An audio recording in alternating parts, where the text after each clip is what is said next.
Hello everyone, good morning all of you. मैं गुरु राकेश आप सभी का स्वागत करता हूं आपके अपने यूट्यूब चैनल गुरु राकेश के ऊपर।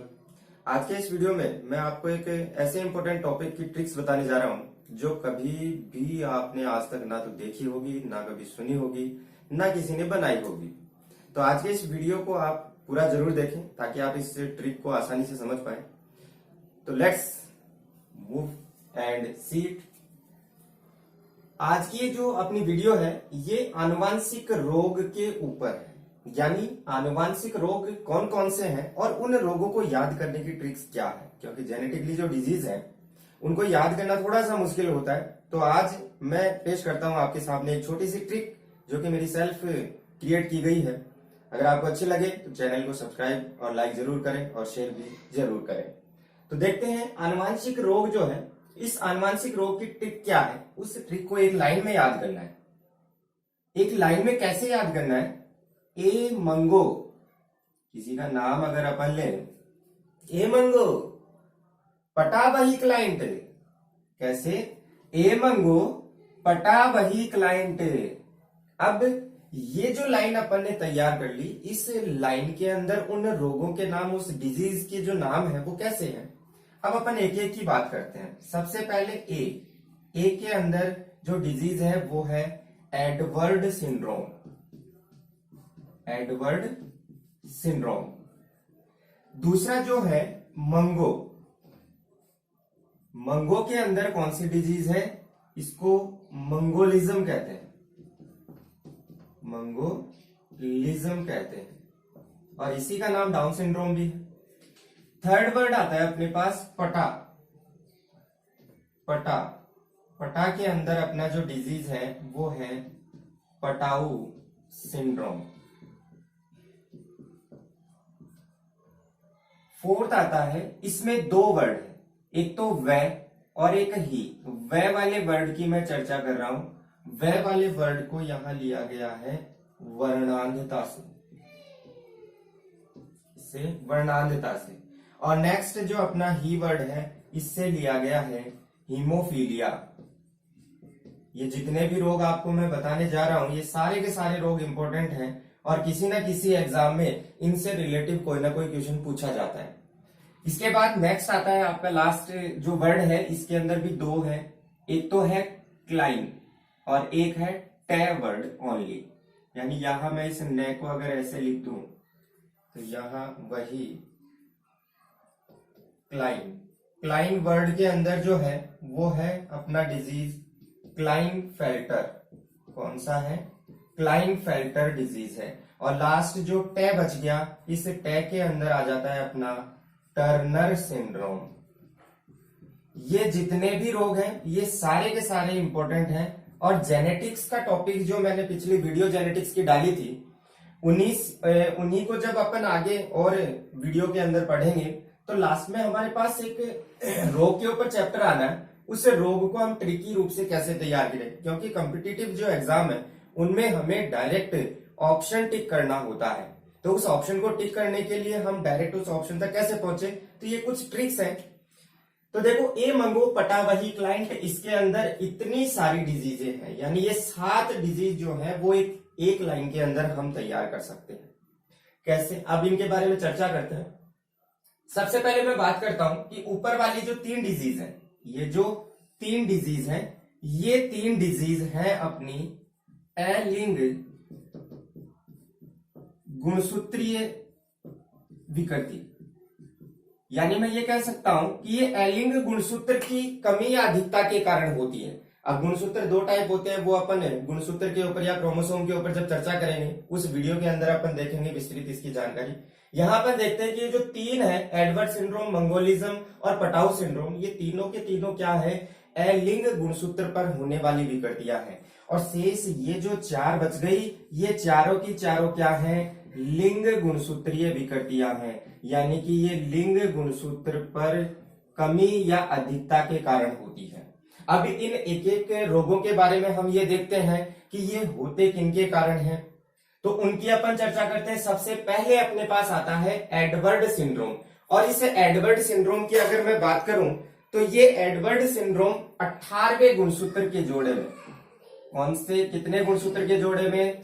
18वें गुणसूत्रीय जोड़े में, 18वें गुणसूत्रीय जोड़े में परिवर्तन या बदलाव के कारण, या 18वें गुणसूत्र के जोड़े के अंदर गुणसूत्र की क्या हो जाती है? वृद्धि हो जाती है, या 18वें गुणसूत्र के कारण होता है। इसके बाद मैं चर्चा करता हूं सेकंड रोग जो अपना है मंगोलिज्म। मंगोलिज्म जो रोग है इसका एक दूसरा नाम और है जिसको डाउन सिंड्रोम के नाम से भी जाना जाता है। और ये जो डाउन सिंड्रोम रोग है, इस डाउन सिंड्रोम की अगर अपन बात करें तो ये 21वें गुणसूत्र की पुनरावृत्ति के कारण होता है। ये जो सेकंड नंबर का अपने जो डिजीज है जिसको अपन किस नाम से जान रहे हैं? डाउन सिंड्रोम के नाम से भी जान रहे हैं। ये डाउन सिंड्रोम 21वें गुणसूत्र की पुनरावृत्ति के कारण हो रहा है। किसके कारण? 21वें गुणसूत्र की पुनरावृत्ति। ये अपना दूसरा डिजीज हो गया कि किसके कारण हो रहा है? ये 21वें गुणसूत्र की पुनरावृत्ति के कारण हो रहा है। थर्ड आता है अपना पटाउ सिंड्रोम, और ये जो पटाउ सिंड्रोम है ये 13वें गुणसूत्र के कारण होता है।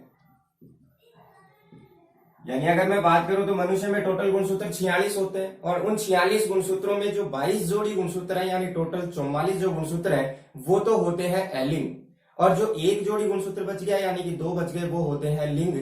उनमें परिवर्तन के कारण ही ये सारे के सारे जो रोग हैं वो उत्पन्न हो रहे हैं। इसके बाद नेक्स्ट अपन चर्चा करते हैं वर्णांधता। तो वर्णांधता वाली जो डिजीज है, इस वर्णांधता की अगर बात करें तो स्पेसिफिक इसकी बात क्या है कि वर्णांधता में व्यक्ति जो है वो रंगों की पहचान नहीं कर पाता, यानी इसमें रंग की पहचान नहीं होगी। और इसकी सबसे इंपॉर्टेंट बात यह है कि इस रोग के अंदर रोगी कौन होता है? वो हमेशा पुरुष होते हैं, और वाहक कौन होता है? वाहक हमेशा स्त्रियां होती हैं। यहां ये चीज इंपॉर्टेंट है फॉर एग्जाम्पल और फॉर ऑल एग्जाम्स। तो यहां आपको ध्यान रखना है वर्णांधता, एक तो ये चीज की ये किस तरीके की बीमारी है, लिंग गुणसूत्रीय है, और दूसरा ये कि इसमें रंग की पहचान नहीं कर पाता, तीसरा ये कि इसमें रोगी कौन होता है? तो रोगी हमेशा पुरुष होता है। क्यों होता है? क्योंकि ये जो वर्णांधता है वो एक्स क्रोमोसोम से संबंधित बीमारी है, और ये एक्स क्रोमोसोम वही क्रोमोसोम है जो लिंग गुणसूत्र में पाया जाता है। इसके बाद नेक्स्ट अपन बात करते हैं हीमोफीलिया की। तो हीमोफीलिया जो रोग है, इस हीमोफीलिया रोग में ब्लड की क्लोटिंग नहीं होती, रक्त का थक्का नहीं बनता। अगर हीमोफीलिया की बात करें तो इसमें क्या नहीं बन रहा?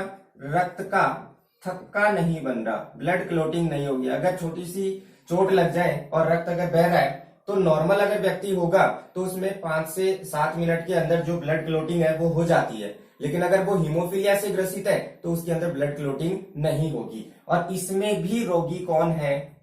रोगी पुरुष है, और वाहक कौन है? वाहक स्त्रियां हैं।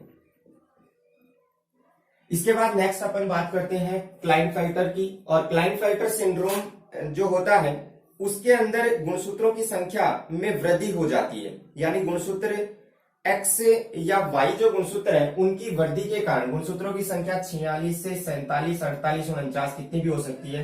तो क्लाइनफेल्टर के लिए मैं ये कहूंगा कि एक्स या वाई की वृद्धि के कारण गुणसूत्र की संख्या बढ़ जाएगी।